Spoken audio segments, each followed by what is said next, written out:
What's happening here? A wooden tower teetering on the edge of collapse. A table of sundry emotions. Fear. Pity. Frustration. Though, regardless of their current expressions, each and every one of them claims a timeless delight. A thrill.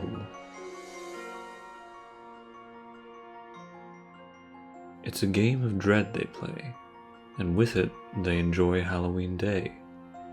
And in a week from now they, like many other players, will attend the first tabletop gaming convention in the Middle East.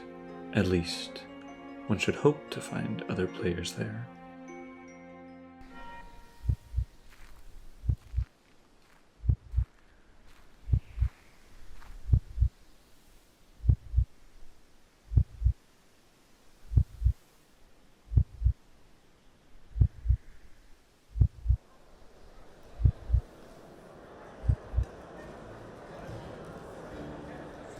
Yes, here it is.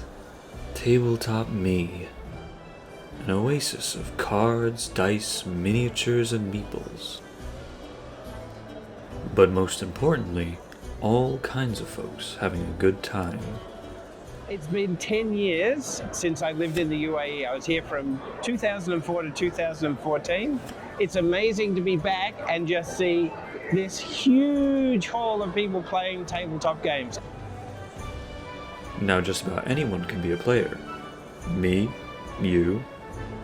But we alone are not what lend the hobby such vitality.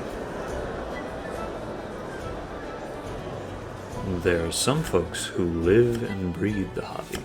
Shiny Pokemon I hope to catch. First and foremost, we need the innovators. Creatives who think outside the box. So they can make their own box or book.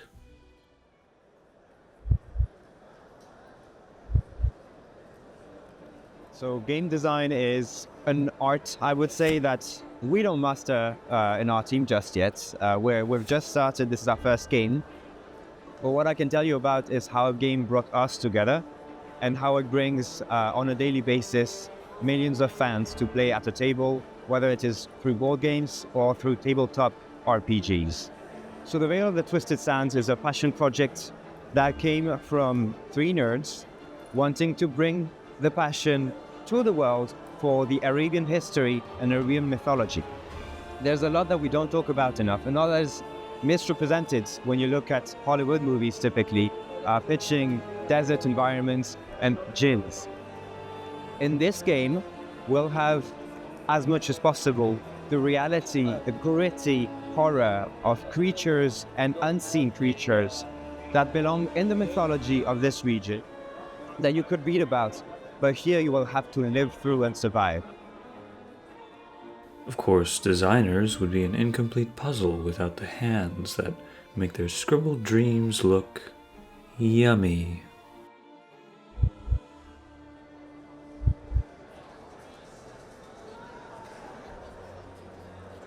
They'll be completely hopeless without us. We're providing the soul of the game, we're providing the art that attracts people in the first place and get their foot through the door. And then comes the designers with their mechanics to keep people hooked and involved in our game. Me and our team are like friends before anything of this started. So I get to do whatever I want. I have total, complete creative freedom. And some of the characters are actually made and designed by me in the beginning, and then the story is wrapped around it. So it is like a two-way dynamic. Sometimes they request something and I focus on it, and sometimes I'm starting something and then they wrap the story around it. So I don't get bored and I have total creative freedom and everything.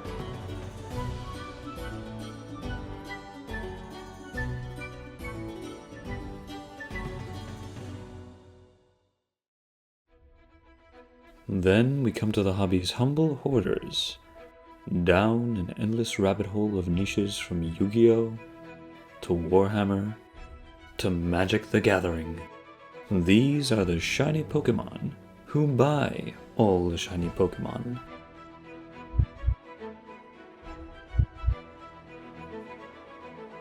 for me, my collection of cards represents an asset and a hobby. So what's amazing about it is I can both like play the game, but while I'm purchasing cards and their value is appreciating, I'm making money at the same time. So it's a great hobby, basically, one that makes you money.